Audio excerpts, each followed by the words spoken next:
TSN news కి స్వాగతం.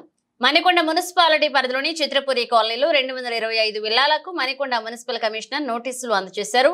GO 658కి విరుద్ధంగా 225 ROW హౌస్ల నిర్మాణాలు చేపట్టినట్లుగా గుర్తించారు. G+1 కు అనుమతులు పొంది G+2 నిర్మాణాలు నిర్మించారు. బిల్డర్లు 15 రోజుల్లో నోటీసులకు రిప్లై ఇవ్వాలని మున్సిపల్ కమిషనర్ సూచించారు. లేకపోతే కూల్చివేతలు తప్పు అంటూ హెచ్చరికలు జారీ చేశారు. గత పాలక వర్గం తప్పుడు నిర్ణయం వల్ల చిత్రపురి సొసైటీకి సుమారు 50 కోట్ల నష్టం జరిగిందంటూ ఫిర్యాదులు అందాయి. చిత్రపురిలో జరిగిన అవకతవకల గుట్టును రట్టు చేయాలంటూ ఫిర్యాదులు రావడంతో మణికొండ మున్సిపల్ కమిషనర్ నోటీసులు జారీ చేశారు. చిత్రపురి కాలనీలో రోస్లు అక్రమంగా కట్టారంటూ కూల్చివేయడానికి మణికొండ మున్సిపాలిటీ అధికారులు రావడం జరిగింది. దాన్ని మేము అందరం కూడా ఖండించడం జరిగింది. కానీ ఆ రో హౌస్లు ఇప్పుడు 2016లో కట్టడం జరిగింది. ఆ తర్వాత మేము రివైజ్డ్ పర్మిషన్ కొరకు కూడా అప్లై చేశాము. అవన్నీ పరిగణలో తీసుకోకుండా ఇల్లీగల్గా కట్టారు అనే ఒక సంకల్పంతో ఈరోజు అని కూడా అందరూ కూడా కూల్చివేశారు. ఏది ఏమైనా ఆ రోజు కట్టింది అందరికీ ఉపయోగపడిద్దని, కానీ ఈరోజు నేలమట్టం చేస్తుంటే అందరికీ చాలా బాధగా ఉంది. ఎందుకంటే ఆ డబ్బు ఇప్పటికే సొసైటీ చాలా కష్టాల్లో ఉంది. మళ్ళీ అక్కడ రోడ్స్లు పునర్నిర్మించాలన్నా ఏం చేయాలన్నా కానీ చాలా ఇబ్బందికర వాతావరణంగా ఉంది. ఏదేమైనా గతంలో కట్టిన రో హౌస్లకి ఇప్పుడున్న పాలకవర్గానికి ఎటువంటి సంబంధం లేదు. అయినా సరే ప్రతి ఒక్క అవమానాలు మేమే భరాయిస్తూ ఉన్నాం. ఏదైనా సరే మేము HMDA ద్వారా మళ్ళీ రివైజ్డ్ పర్మిషన్ అప్లై చేసుకొని ఆ రో హౌస్లు పర్మిషన్ తీసుకొస్తామని మీ అందరికీ కూడా తెలియజేస్తున్నాను.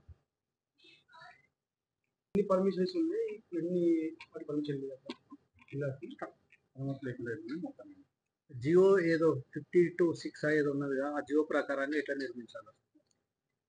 జియో నెంబర్ 658 ప్రకారంగా అసలు ఎన్ని నిర్మాణాలు చేయాలి, అసలు జియో 658 యొక్క మంతర్యం ఏంటి? యాక్చువల్లీ 1994లో కోట్ల విజయభాస్కర్ రెడ్డి గారి సమక్షంలో అప్పుడు ముఖ్యమంత్రి వర్యులు జియో నెంబర్ 658 ఇవ్వడం జరిగింది. దాంట్లో క్లియర్గా అంటే జియోలో ఫ్లాట్స్ కట్టమని ఉన్నమాట వాస్తవమే.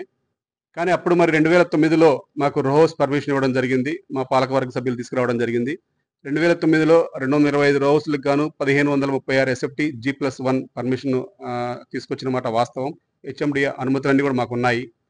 ఆ తర్వాత మీటింగ్ ఏర్పాటు చేసుకొని రో హౌస్ సభ్యులతో మీటింగ్ ఏర్పాటు చేసుకొని ఇంకా పైన కూడా ఉంటే బాగుంటుందని, G+2 కడితే బాగుంటుందని చెప్పేసి G+2 కట్టడం జరిగింది. 2014 నుంచే ఇవన్నీ కూడా కట్టడం జరిగింది. 2018లోనే ఇవన్నీ కూడా మొత్తం కూడా కట్టేశారు.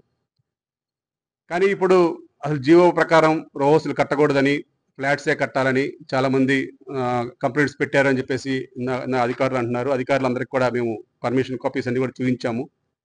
వారేమంటారంటే G+1 పర్మిషన్ ఉంది, G+2 పర్మిషన్ లేకుండా మీరు ఎట్లా కడతారు, మొత్తం కూడా ఇల్లీగల్, మొత్తం కూడా తీసివేస్తాము, ఏదైనా 15 రోజుల్లో మీరు ఒక నిర్ణయం తీసుకోకపోతే మొత్తం కూడా తీసివేస్తామని చెప్పారు.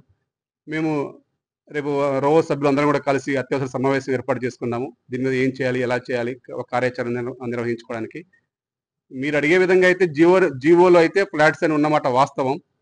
కానీ మరి మాకు 2009లో అంటే ఫ్లాట్స్ అంటే ఆ రో హౌస్లు కూడా పక్కనే ఆనుకొని ఉంటాయి కాబట్టి అవి కూడా ఫ్లాట్స్ కింద పరిగణలో తీసుకొని మేము రో హౌస్ పర్మిషన్ తెచ్చుకోవడం జరిగింది.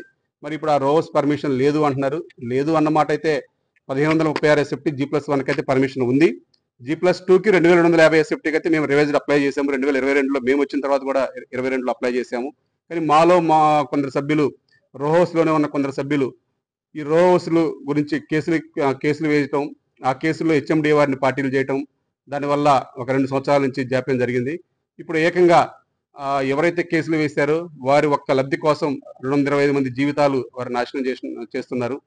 మరి ఇక పర్మిషన్ కోసం మేమైతే రివైజ్డ్ అధికారుల దగ్గరికి వెళ్తాము. త్వరలో పర్మిషన్ తీసుకొచ్చి మొత్తం